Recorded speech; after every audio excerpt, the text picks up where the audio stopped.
வணக்கம். Hitech news TV செய்திகள்.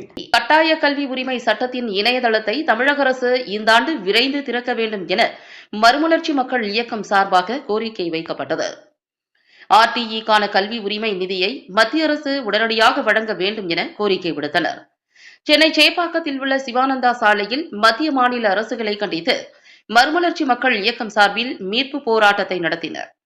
இதில் RTE மாணவர் சேர்க்கையை உடனடியாக தொடங்கிடு, கல்வி உரிமை சட்டம் காக்க நீதிமன்ற தீர்ப்பை நிறைவேற்று, கல்வி உரிமை பணத்தை உடனடியாக தந்துவிடு என கோஷங்களை எழுப்பினர். பின்னர் செய்தியாளர்களை சந்தித்த மறுமலர்ச்சி மக்கள் இயக்கம் தலைவர் ஈஸ்வரன் கூறுகையில், கட்டாய கல்வி உரிமை சட்டத்தின் கீழ் தனியார் பள்ளிகளில் 25% ஏழை மாணவர்கள் பணம் கட்டாமல் சேர்க்கப்பட வேண்டும். ஆனால் இந்த RTE திட்டத்தை மத்திய அரசும் மாநில அரசும் கீழே தூக்கி போட்டு மிதித்துவிட்டது.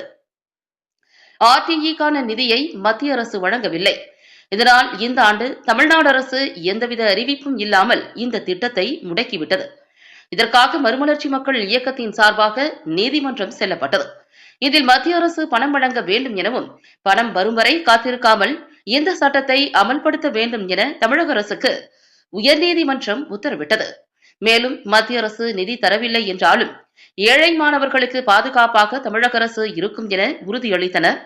ஆனால் அந்த உறுதி இன்று காற்றில் சென்று விட்டது. இதனால் இந்த ஆண்டு 1.5 லட்சம் ஏழை குழந்தைகள் பள்ளியில் சேர இயலவில்லை. குறிப்பாக தமிழக முதல்வருக்கு பள்ளிக்கல்வித்துறை அமைச்சர் சரியான தகவலை கொண்டு செல்லவில்லை.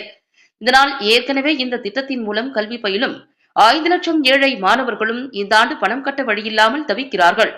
எனவே மத்திய அரசு கட்டாய கல்வி உரிமை சட்டத்திற்கு நிதி வழங்க கோரியும், குறிப்பாக RTE இணையதளத்தை தமிழக அரசு இந்த ஆண்டு விரைந்து திறக்க வேண்டும் எனவும் மறுமலர்ச்சி மக்கள் இயக்கம் சார்பாக கோரிக்கை வைக்கப்பட்டது.